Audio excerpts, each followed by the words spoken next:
Harden to Nets, Westbrook to the Lakers. Bro, are we just seeing the Thunder family feud? We got LeBron, mini-LeBron, and LeBron in training on the same team. LeBron was defending Russ like this in the playoffs. What? Why?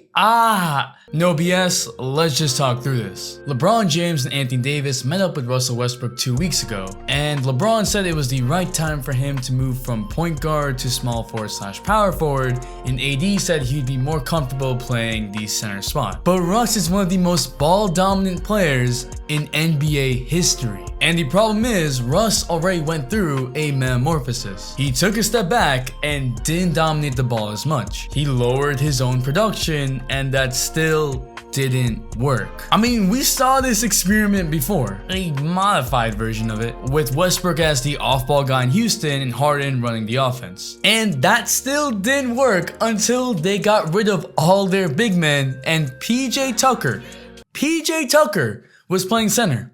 Help me! Help me! Out of all the players that have shot 1,500 plus threes in the past decade, which is only like 148 players, Buddy Hield, who the Lakers could have gotten, ranked 6th in field goal percentage on that list. And Russ is in there at last at a solid 31% from 3. 10 on the shot clock. There's a lot to understand about this trade, like what does the spacing even look like? But don't get this mistaken, this is a super team like never before. Okay, so this video was recorded before the Lakers added like 20 players, including Carmelo, Dwight Howard, Malik Monk, Trevor Ariza, Wayne Ellington, but it only adds to my point that this is definitely a super team. Even without those signings, this team was always going to be a super team. What is up, dudes, cadets, ballers, players? It's your boy MJ. The one thing that I can't say against any of this is that LeBron gave the okay. More than that, LeBron actually wanted it to play the small forward role to allow Russ to actually come on the Lakers. I will say there's a lot of high IQ players altogether. LeBron and Russ are some of the best passers in NBA history. This also gives the Lakers another guy who can run their offense. Keep in mind that when LeBron was on the floor, the Lakers were great. And when he was off the floor, especially in the playoffs, they were 35 points worse. 35? 30? How? 38 minutes straight open! I had no help! Give Russ a pick and roll partner like AD, and now LeBron can safely rest on the bench. Look at the LeBron-Rondo pairing, and it actually worked in the playoffs. They were a plus 7.6 in the playoffs, not the best, but we saw it work and it led them to a championship. I'm gonna make a video on the Westbrook-LeBron pairing and the only way they could work together. Are we gonna see LeBron and Westbrook fighting for triple doubles? Hey, you open! Man, come on, man! That's a good dunk! Stop, man! Oh my God! Okay, I'm joking, but that video is coming, so subscribe for more. I want everyone to understand the magnitude of these 3 players coming together. That's 2 MVPs, 3 players who have averaged over 23 points per game for their entire careers, combined would be above 73 points a game. There's never been a team in the NBA that has 2 players who are currently in the top 15 in assists of all time. We talked about Kyrie, Harden, and KD getting together last season, and that was major news, right? This is the same. Jimmy Howard made a chart, as a Jimmy does. And well, if you put a last healthy season of AD with last year's Russ and LeBron, they go right here. This Lakers trio is 5th of all time in points per game.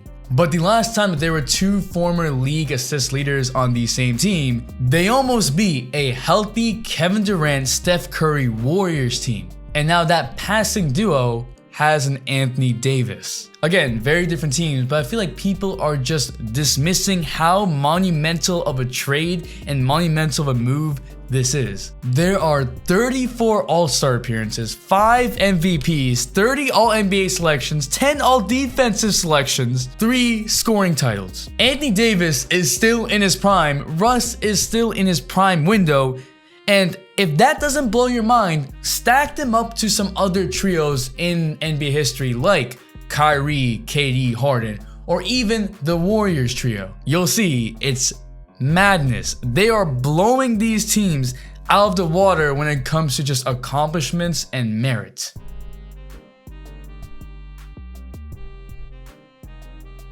This is a super team. LeBron has built 3 different teams. He's been Finals MVP on 3 different teams. Is it high-key toxic that no teammate can ever truly feel safe that they'll be on a team with LeBron because one bad performance or a few can cost them and they'll get traded? Yes. 100%. Absolutely yes. I am having a very bad day. But I can't really argue with the results. Except for the time that he was wrong. Remember the Cavs when they trade for Wade? Got Isaiah Thomas, Derrick Rose, and that team was just not it. Yeah. But there's also then 2 years ago when the Lakers traded their whole roster for Anthony Davis. And they had a combined, I think, 3 to 4 players on their roster. And then they add a bunch of players in free agency. From a roster of this, a bunch of role players later like Rondo, Howard, Green, Morris, JR. Yeah, and bam, championship. It's actually quite impressive that they were able to do that so quickly. Now, on the free agent market, there are quite a few players that have caught my eye for the Lakers, mainly Trevor Ariza, Danny Green, and JJ Redick. Now, I don't know how much money these players want, but I know Lakers are gonna be like, you get a minimum, you get a minimum, you get a minimum, everyone gets minimums. A lot of players are willing and will be willing to take pay cuts to join the Lakers, play with LeBron, and now Russ. Again, this was recorded before these past 2 days where the Lakers pretty much just scooped up everyone on veterans minimums. Like I said, players are willing to take massive pay cuts to join the Lakers. Heck, you got Kendrick Nunn and Malik Monk, who are 26 and 23 years old, ring chasing. Do the Lakers have an old roster? Yes. But are they effective? Yes. They got the shooters, they got the veteran savvy, they got their role players, they got a super team. And Russ finally gets to play with one of the best big men in the league in Anthony Davis. Something that he's never really gotten a chance to do. I think the most important factor of this equation is the playoffs, and it's something that Russ hasn't done well in. First and goal. Westbrook for 3. In fact, he's self-destructed and taking teams down with him. I'm just being real. That to me is the most dangerous part of this big 3. Not exactly how they'll fit, which is really important, but more in terms of how they'll perform in the playoffs. But then again, Westbrook has never played with an NBA champion that is a star. Perkins, you don't count. What the hell was that? And just as a preview to the video that I'll be making on how Russ and LeBron can work together, remember that LeBron gave up the ball to Kyrie for ISOs. Kyrie would do a lot of ISOs and LeBron would be like, yeah, you do your own thing.